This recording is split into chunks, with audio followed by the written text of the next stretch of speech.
Let's talk more about what the latest numbers mean for the Fed and the markets. JPMorgan Asset Management Chief Global Strategist David Kelly joins us here on set at Post 9. Maybe we can just kind of level set on what do you think this jobs report means for the magnitude, the pace of the Fed's monetary policy regime. Well, it's a very healthy economy. I think we're going to get a 2.3% on inflation tomorrow, next week, 4.1 on unemployment, 2.3 on inflation. That's 6.4.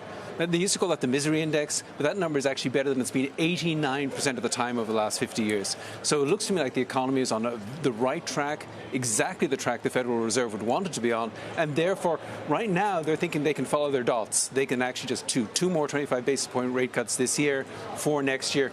Of course, something will happen to change that. But right now, endogenously, this economy is performing very, very well. Do you think today's numbers are indicative of a risk-on signal for the markets? I mean, is this something that the markets will read as soft landing achieved, no landing achieved? Well, yes, and the problem is you never actually land the plane. Every quarter you've got another quarter, and every quarter that we get further confirmation that we're on a soft landing track, the market sort of, is getting bid up on that. And so I am worried that there are concentration issues within the U.S. market, the concentration issues within stocks relative to fixed income, concentration issues in people's portfolios, which are caused by this very benign economic environment, which is just causing people to take more and more and more risky bets.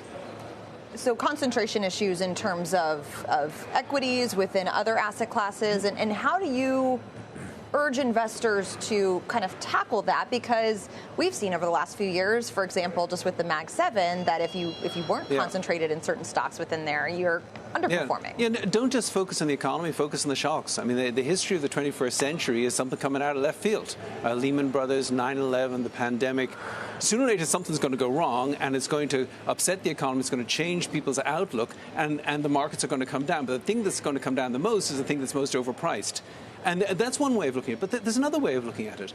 We have seen $50 trillion added to household wealth in the last 5 years. $50 trillion.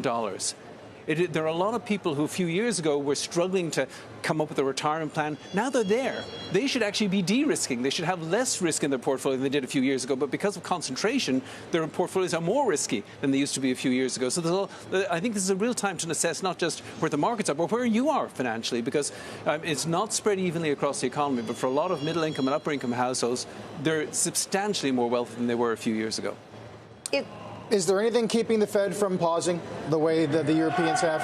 I hope they don't. I mean, I want them to keep coming down. Look, there's no economic reason necessary for them to normalize, and they can take their sweet time about this.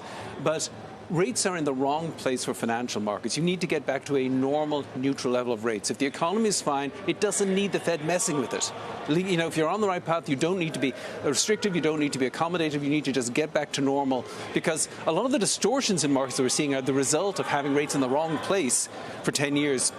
Before the pandemic, and then rates too high in more recent years. So they should just try to normalize if the economy is in good shape. So they can message at 25 even if these jobs numbers are strong. Because I think you're going to get a 2.3 on CPI next week. And so long as inflation is coming down to 2%, I mean, what this tells us is, in a weird way, we can sort of have our cake and eat it in this economy. It is capable of doing moderate, even slow to moderate economic growth and still have inflation come down to 2%.